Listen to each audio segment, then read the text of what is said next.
Hello there everybody and welcome back. This is another episode of the BATE Chronicles. It's the name that I've come up with for this series, by the way. Not 100% sure on it. If you have any suggestions, do leave a comment. But welcome back. This is episode 2 and today we are playing Neman Grodno.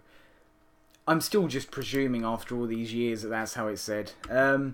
But since you've been gone, we have gone on an unbeaten run. So this was the last game, the first episode of this series. If you haven't checked that out, it is probably on the right hand side of the video. And after that we beat Chemik Svetlogorsk, I think, DSK, drew Tuskevich and beat Naftan. 4 clean sheets, which I'm very happy about, but we're not getting the amount of goals that I'd be happy with. We've got Fadeev and Odo scoring there.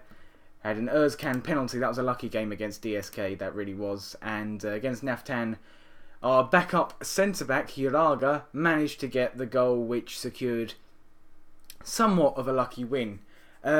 So we're dominating. I mean, if you've seen the stats, you might well have looked down at them. You know, we are dominating other teams, but we are not just getting that clinical final something in the top half of the field.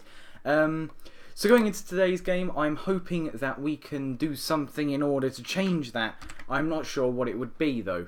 As you can see, it's a very tight top of the table there. I mean, look at this as well, 987665554. You know, it's a very tight league this year, which is... usually there is one runaway team, but this year it's a 4-horse race at the moment. Got to try and keep up with these teams ahead of us. At the end of this month we do face Gomel, and that's quite annoying because that's the game that I said I might have shown you live. But I've decided that I'm not actually going to do these monthly. I'm just going to do them whenever I think there's a game which you guys might want to see. Not that you might want to see, but a game that I think might be interesting. So next game is going to be against Dynamo Minsk. Dynamo Minsk, whereabouts are they? They're down in the bottom half, and as I said, I want to play a few different teams on this stream to keep it fresh, sort of thing, because there are only about 11 teams per season who I can face. So we are going into this game. I forgot last time, you actually have to clear the selection, then ask to pick on this game. Chronicles here. I mean, look at his stats. He looks absolutely incredible. But he's just not scoring for me. He just...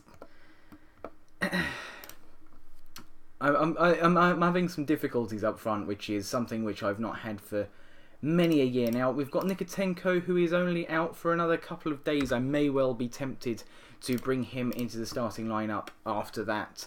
So... I guess I'm going to have to be happy with that team. Actually, I'm quite tempted to play Prokopenko there and then put Piazina onto that side.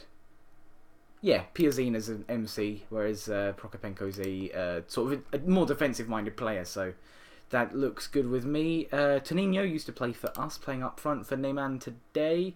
They start just 2 points behind us and 1 place behind us, so this is a big game, really.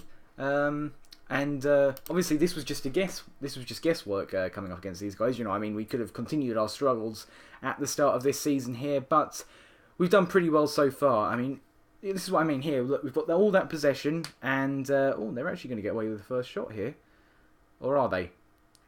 Ty's Hill, but he's just decided that someone in the stadium wanted the ball more than he did. Fantastic, Ty's. Prokopenko. We've got Piazina. Oh, I just can't quite break that. There, a bow. That's what I mean. That's exactly what I mean. The team are getting into those positions, but then they seem to be taking shots perhaps a little bit too far out. Perhaps I need to look at their discipline, or maybe even the player instructions. Hopefully between episodes I'll manage to do that. But a bow's making it here. A bow near post, and that is a cracking finish by the Nigerian. We go 1-0 up after 34 minutes here. Very, very happy with that. You know, as I say, we need to win this game, you know, keep the pressure mounting on the top teams. Perhaps look to go up a space here, you know, 3 teams above us. Only 12 teams in the league, I think it is. So, you know, there's a good chance that one of them will drop points, and cannot get that on target. Good start, I think, here. We've not had as many shots as normal, but Neman Grodno are a better team, as displayed by the fact that they've done pretty well in the league this season, I'm happy if they can shoot from there all day long. And if they shoot every single one of their shots wide like that, I'm going to be a very happy boy. So Timothy Abo gives us a lead going into half time. Yeah, that's what I'll do. I'll say that. Now, if I go to my tactics here and say team instructions. Okay, so we're on more expressive. So I'm going to put that back to default just for now. And see who we can bring on. Tempted to bring Chronicles on, but Abo's been good so far. I'm going to bring Gusar on for Hill because all that I've seen from Hill is that silly little ball into the stands, which didn't really seem to have much reasoning behind it. I mean, he was under a bit of pressure, but I don't think there's ever enough pressure applied in this game for any of your players to want to kick it out that far. Gusar, Prokopenko, Antipov. Antipov's actually been on the ball quite a lot in the games that I've been watching, which is every one of them so far. He's actually been really, really solid. And not just in the defensive half. Özkan, 2-0. Oh, I'm feeling happier now. I'm feeling much happier now. That's an absolutely fantastic ball from Beto, who I did complain about last time. I have since changed the set-piece takers. I don't think we've had a set-piece which you may have seen that upon. But it seems like I might need to change the set-piece instructions. It seems like there's loads of things that I need to change which I haven't changed yet, which makes me sound very lazy. But trust me, I'm really into this game at the moment. I literally played all of the games yesterday. Oh! Between this video and last, as Piazzino goes close there. I played all of the games straight after recording yesterday, as I just enjoyed it so much. So if you guys are enjoying this as well, don't forget to show that by leaving a like on this video. We got 2 likes the last time I saw on the last video, which isn't too bad.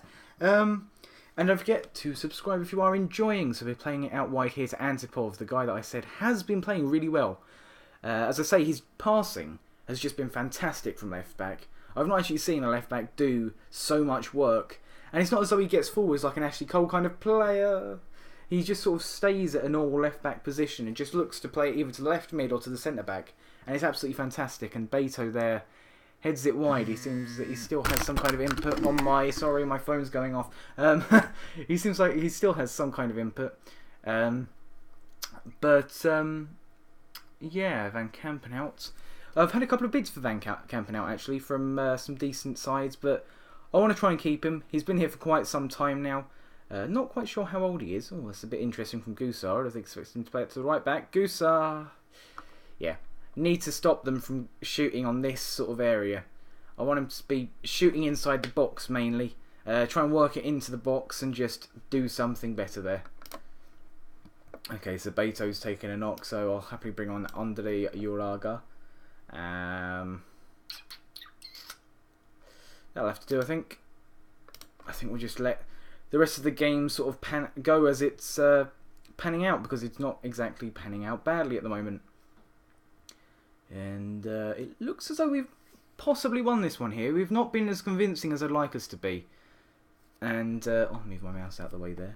I don't know. At the minute, we seem to be dominating and not scoring, whereas this game we've not hugely dominated. I mean, we have dominated in terms of, you know, better ball, better chances, etc, etc. But, you know, not to the standard that we usually do. We've not had many shots as normal, which I guess is actually a good thing, because it shows that we're not just pelting the ball at goal and hoping it goes in, sort of thing.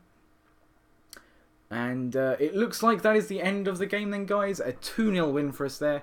Beto actually on an 8.1 at the end there. That's interesting. It's good to see, actually. I'd say that they've done well there. The assistant didn't seem to want to give them any team talk. Beto got both of the assists, that would be why. And as you can see there, we have moved up to second place. Torpedo Zodino have a game in hand, but they've got a 4-goal difference, we've got a 5-goal difference. They could well go ahead of us, but we'll have to wait and see. You'll find out in the next episode, guys, where we are standing, and that game is against Dynamo Minsk, as I said.